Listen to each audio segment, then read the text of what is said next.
is that the understanding of Christmas is so misunderstood in many ways. And it is not just a Christian holiday.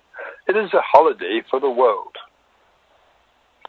And and it is a time that everyone has come together to celebrate the birthday of a being.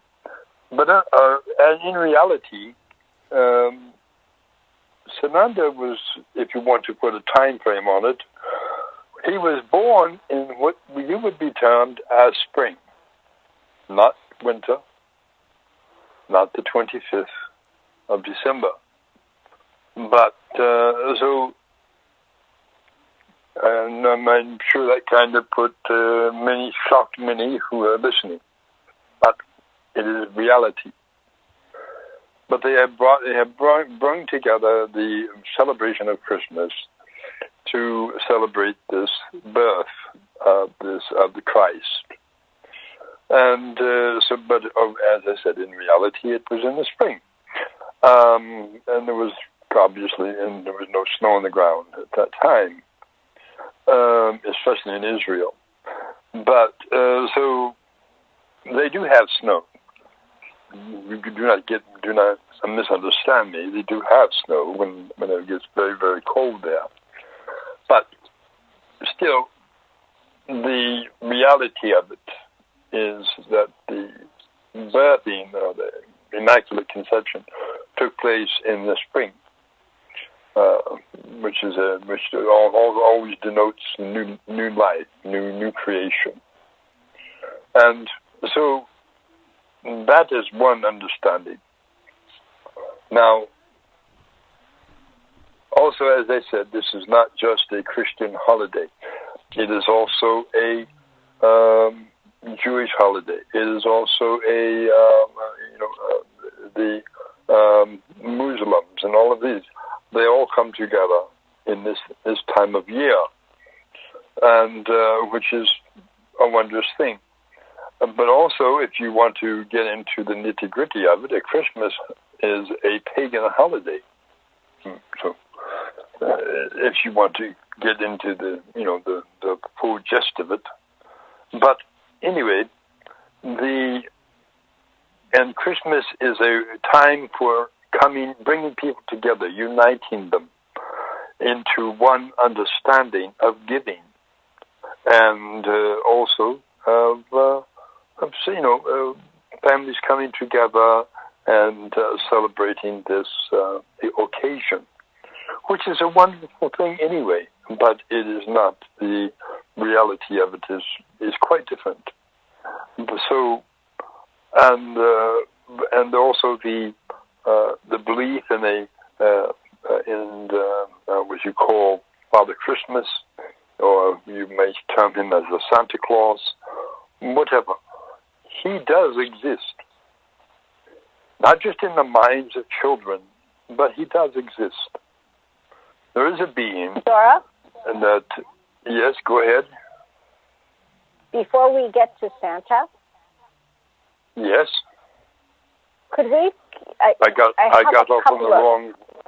I went on the wrong track. All right. I will backtrack a bit. Yes. So if you could speak a little bit more about what we call Yeshua, and that he is Sananda Jesus. What does that mean? And also about the Immaculate Conception. What was that all about? And of course, the Star of Bethlehem. So, if you could touch on those three things, I think that would be helpful for people, because Absolutely. I know we have all kinds of new people here listening. All right. Now, when you term the Star of Bethlehem, you understand how that went. A bright object appeared in the sky, and it looked like a star to them, and it led them to the birthplace, how the story went, led them to the location of where the Christ was being born. And so the Star of Bethlehem was a ship, simply put, as it appeared to the wise men in their country, and it led them all the way to Bethlehem. It was like a guide for them to follow it. And but it was actually a ship which led them. The brightness of the craft, the force field, was the brightness of the star, and of course they followed it because it was moving, and so that is how that came about. The Star of Bethlehem being a actual ship. Whose ship is it, Dora? Now, it was Grenna's ship. Grenna is one of the commanders of the Ashtar fleet.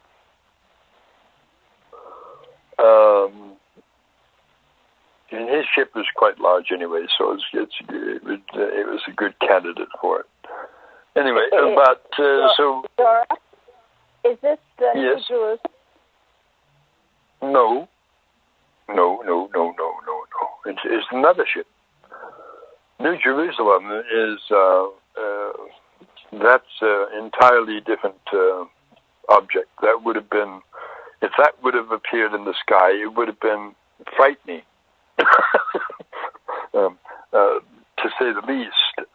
But it would have been much, much larger than the Star of Bethlehem, which would have caused much panic on the earth. But anyway, so yes, because you understand, it was the size of New Jerusalem is much, much larger than the entire circumference of the United States. So you can imagine if it would have appeared in the heavens, how bright, how big it would have been. Quite large. Anyway, Dora, I don't mean to interrupt yes. again, but I thought that you had mentioned you're not quite a while back.